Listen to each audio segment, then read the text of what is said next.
गांव के विकास का मौका आया है, फिर मत खाना जो 5 साल पहले धोखा खाया है। जी हाँ, आपके अपने ग्राम पंचायत खेड़ी सराय से प्रधान पद के कर्मठ, ईमानदार, जुझारू व संघर्षशील प्रधान पद के प्रत्याशी इरफान जी के बेटे खालिद भैया इस बार है मैदान में आप सभी के सम्मान में। तो याद रखिएगा, आने वाले प्रधानी के चुनाव में खालिद भैया को जिताना है, अपना प्रधान बनाना है, अपने ग्राम पंचायत खेड़ी सराय में विकास की गंगा बहाना है। गायक अभिषेक सिंह। सुन बहिनी हो, सुन भैया हो, हाथ जोड़ी ले बड़ी पैया हो, हाथ जोड़ी ले बड़ी पैया हो।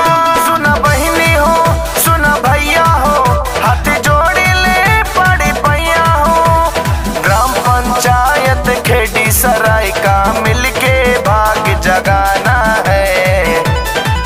खालिद भैया को अब की जिताना है, अपना प्रधान बनाना है। खालिद भैया को अब की जिताना है, अपना प्रधान बनाना है। खालिद भैया को अब की जिताना है।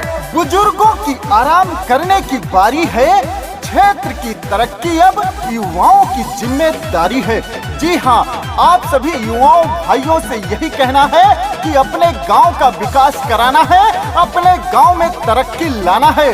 तो अब की बार युवा संगठन बना के अपने चहेते अपने बेटे खालिद भैया को भारी मतों से जिताना है, अपना प्रधान बनाना है।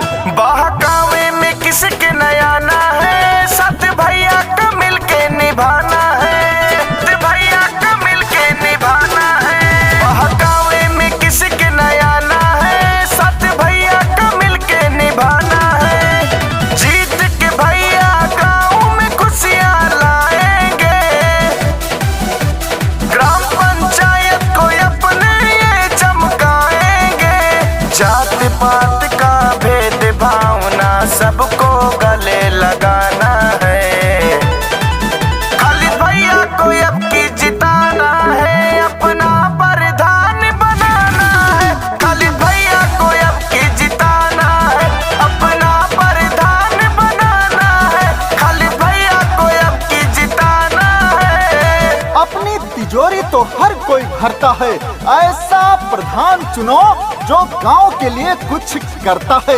और ऐसे एकमात्र प्रत्याशी हैं आपके चहेते इरफान जी के बेटे खालिद भैया। तो याद रखेगा मित्रों, किसी के लालच, किसी के बहकावे में नहीं आना है। अब की बार अपनी चट्टानी एकता का परिचय देते हुए अपना एक वोट इरफान जी के बेटे खालिद भैया को देना है और भारी मतों से विजयी बनाना है, अपना प्रधान चुनना है। काम सब ही के भैया जी आते हैं, साथ सुख दुख में सबका निभाते हैं, साथ सुख दुख में सबका निभाते हैं। काम सब ही के भैया जी आते हैं, साथ सुख दुख में सबका निभाते हैं। हर माँ बहन बुजुर्गों का ये प्यारा है, सब ही के आंखों के भैया जी तारा है। जगह जगह पे चर्चा इनका सब कोई दीवाना है।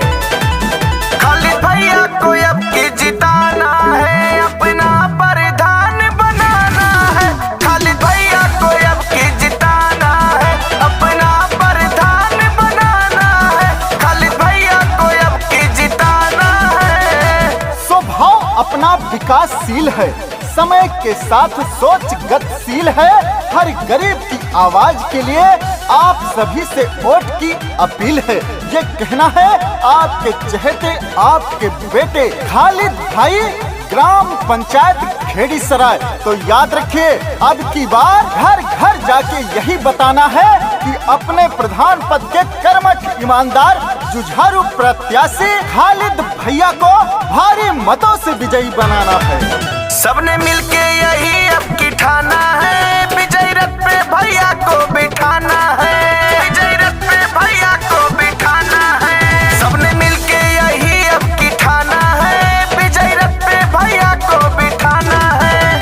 छोट बड़ा सबका तो यही कहना है, खालिद भैया